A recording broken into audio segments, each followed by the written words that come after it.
Autre question. Oui, Agathe, ça va dans le même sens. Peut-être tu lui as répondu, mais je vais te poser la question. Christelle dit comment changer ce comportement concrètement dans notre vie de tous les jours une fois qu'on a déjà fait une constellation pour avancer? OK. Alors, tu vois, Christelle, là, ici, on parlait des comportements. Je ressens encore de la jalousie, de l'envie, de l'impuissance, de la tristesse, de l'agressivité. Je ressens encore en moi. Alors, si je le ressens, c'est que je l'ai hérité. Je- Ça vient de quelque part, ça vient d'un comportement familial.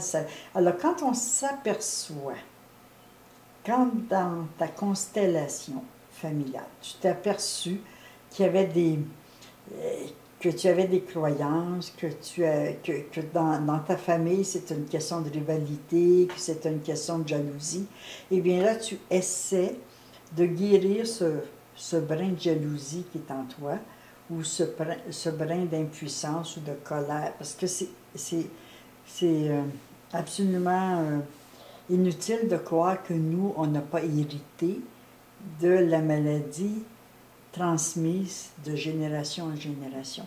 S'il y a de la jalousie dans la famille, c'est qu'on en a hérité d'une part et qu'on peut vraiment arrêter, se faire confiance, ne plus être jaloux envers les gens qui réussissent, ne plus être jaloux ou en compétition les uns avec les autres. Alors, c'est de regarder nos comportements, comment on se comporte dans certaines situations.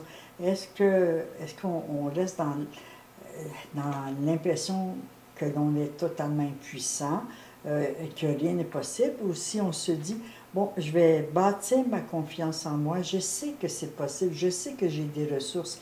Alors, tout dépend de la faiblesse dans le sang, dans les générations.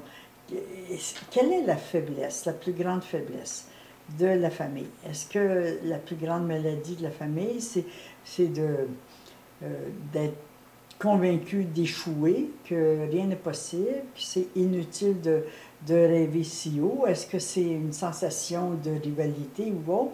Alors c'est là qu'à travers les constellations, à travers d'autres outils, c'est là qu'on peut trouver les façons de guérir nos comportements.